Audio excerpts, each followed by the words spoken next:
Hi everybody, it's Tracy from Energy Flows. Welcome to part 2 of our Animal Totem Workshop. So yesterday I gave you some homework when I recorded. Of course, you're seeing this a few days later. And so the questions that I hope you were able to answer were, is there an animal that I have always loved and collected? Is there an animal that constantly crosses your path? Is there an animal you feel you want to know more about? Is there an animal people say you remind them of? Or do you dream of a certain animal? So hopefully you were able to answer those questions. And hopefully over the last few days you've been able to open up your awareness a little bit. And kind of maybe see some animals that are crossing your path that maybe you wouldn't normally notice.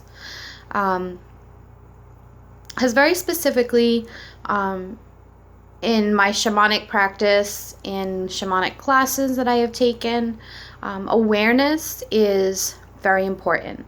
You can't get messages from the other side without awareness.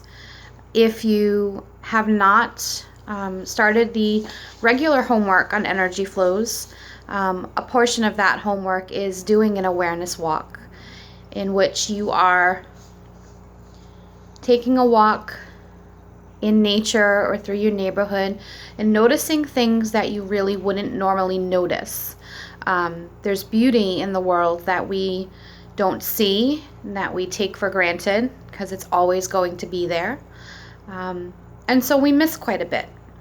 Okay, so if you haven't done an awareness walk in a while, working with animal totems and having that intent to see different animals, it's probably a good time to try a new awareness walk. Okay, so in answering those questions, hopefully you've been able to identify what some of your power totems may be. Remember, we normally have 3 or 4 power totems that are part of our personality. And then we have many different messenger animals that will kind of come in and out.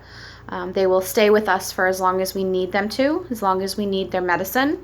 And they will switch out sometimes within a day. You know, you may need the energy of the squirrel, you may need its playfulness energy in the morning, and maybe by the nighttime you need to have a little bit more subdued energy in your life. So maybe you need the cat energy in your life to help you to wind down and introspect, meditate. So what we're going to do in this part is I'm going to go through and I'm going to read you about the eagle, the owl, and the penguin. So we're going to read what their totem is, which would be your personality, and then what their message is, which means it's trying to teach you something. Okay? So let's see here. Let's start with the eagle. If the eagle is your animal totem, when eagle is a part of who you are, you carry the symbol of air, but have strong legs to walk on the earth and often live near the water for food. Through these qualities, you can be guided to balance in all dimensions and achieve inner growth. As you soar to spiritual awareness, you will remain well grounded in reality and can purify yourself with cleansing waters. Now, if the eagle was coming in as a messenger animal, the messenger eagle is, it's time to reconnect with your spiritual path. It's time to listen to and heed your spiritual directives as well as your heart, and to allow them both to lead the way for you at this time. When you can find yourself in this state of flight, then all the doors will open and the directions you need to follow will be made clear. Like a beacon, your heart will follow the light. Excuse me. It's very dry in my house at the moment with the heat on.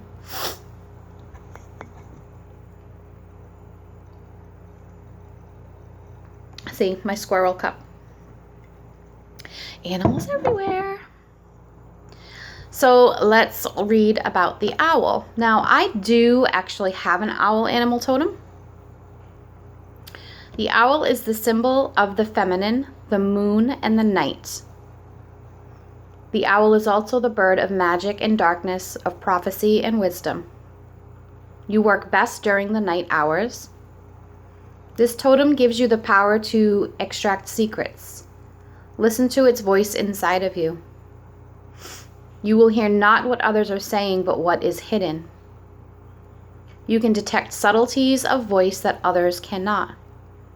People cannot deceive a person who has this totem, because you can see into the darkness of others' souls. Most owl people are clairvoyant. I am not very clairvoyant at all because of this ability. I do, however, am claircognizant, which is different. Clairvoyant is clear seeing, and claircognizant is clear knowing. It can be very scary at times. Learn to trust your instincts about people. Now, if the owl is a messenger animal, you may need to remove yourself from the noise of life and become the still, silent observer. After slowing down and becoming stable, you will be amazed by the wealth of information and meaning that surrounds you. It may be bringing you the ability to see what others may miss. Open your eyes and truly examine how things are. You will be surprised that suddenly you can see things that are normally hidden, like the motives of those around you. Alternately, owl is often thought to come to those who need to let go of some part of their life that is no longer needed. Listen carefully to that inner voice and be guided to recapture the knowledge of your true path. So that's the owl. So we're going to go on to the penguin.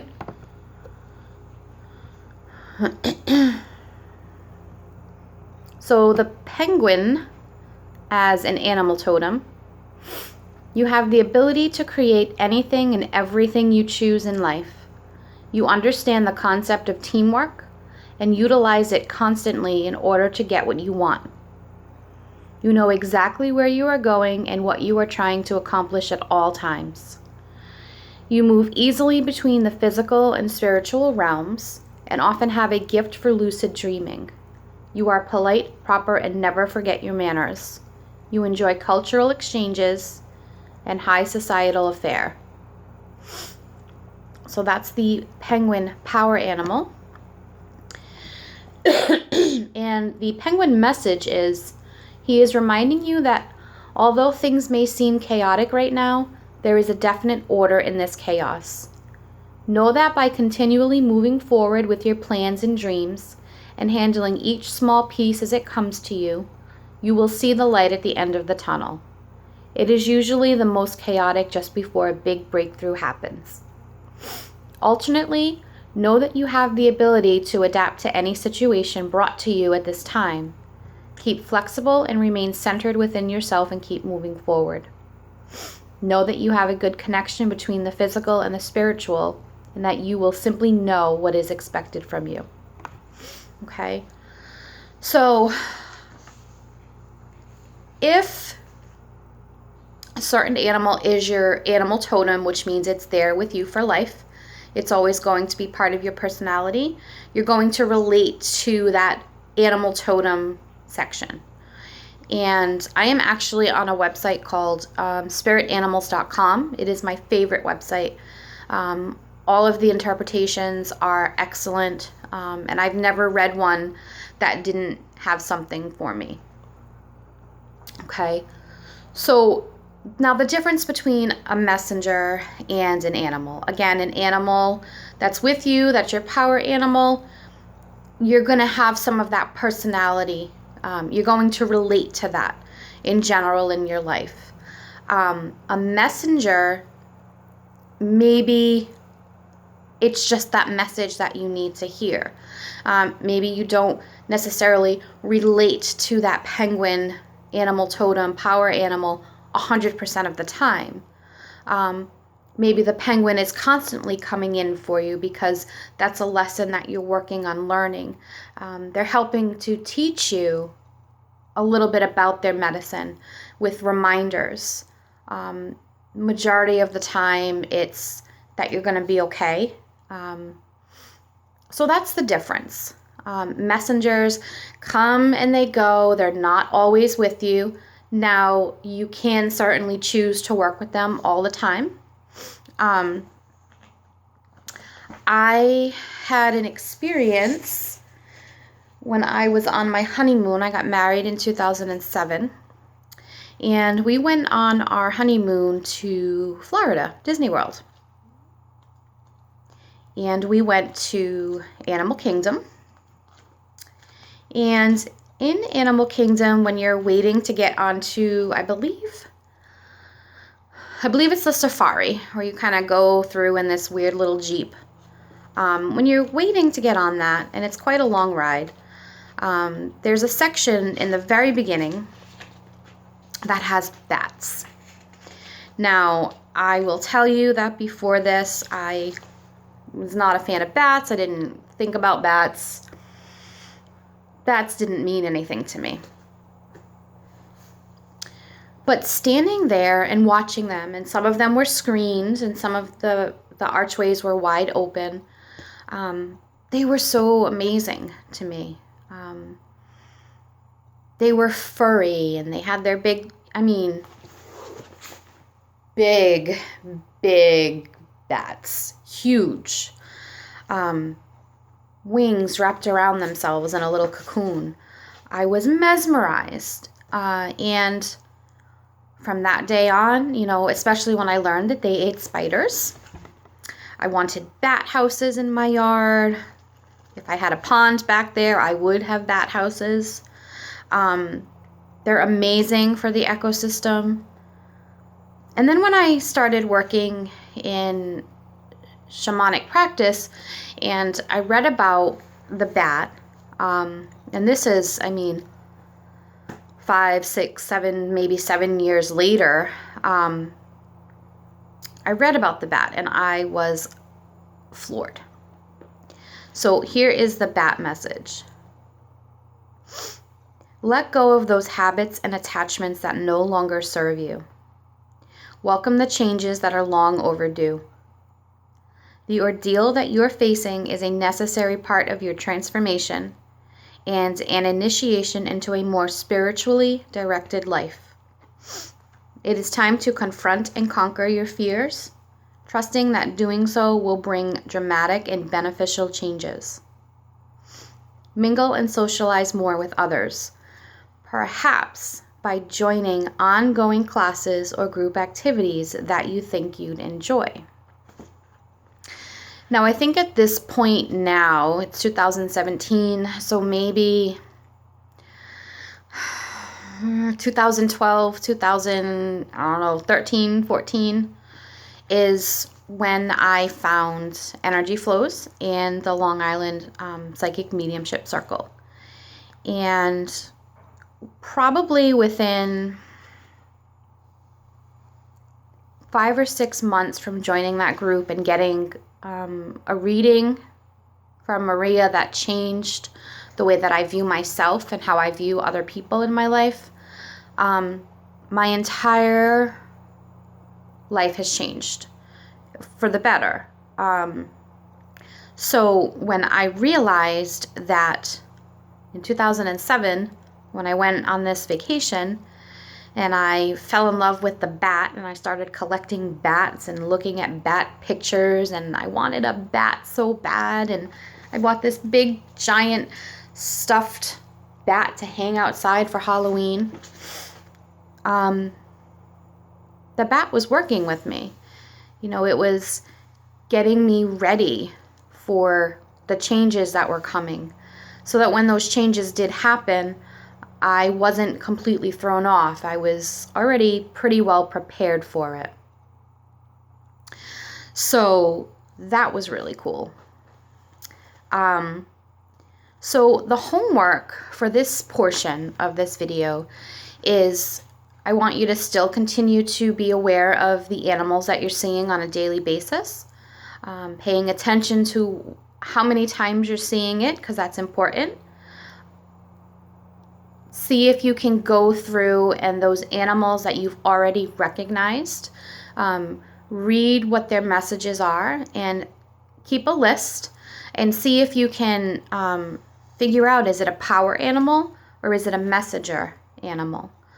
And don't just go on what's happening right now. I want you to go back. I want you to sit, quietly and really think about it if you can get 6 or 7 minutes to do this. And think about experiences that you've had with animals. Another experience that I had was with a fox.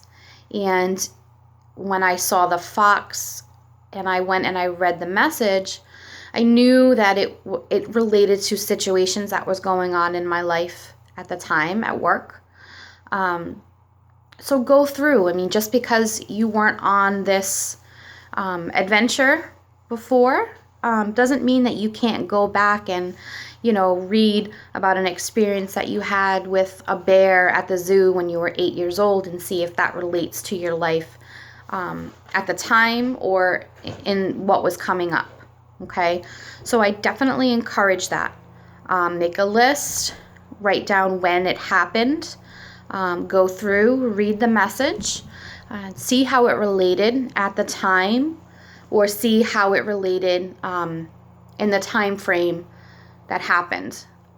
Does it relate to what happened in your life? Does it relate to an experience that you had? Was it a message? Is it a power animal? Okay, and do not be afraid to ask questions on the event page or here on the website. We are going to try to keep questions off of the Energy Flows group and off of the Long Island Mediumship page, just because those pages are already pretty busy.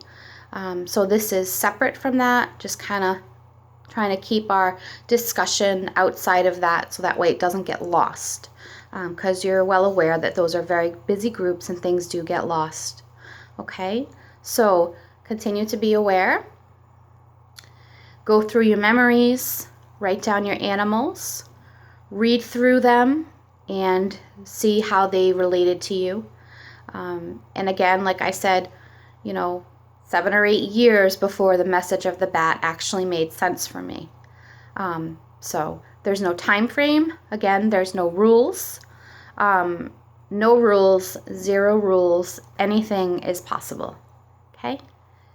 Have a good night.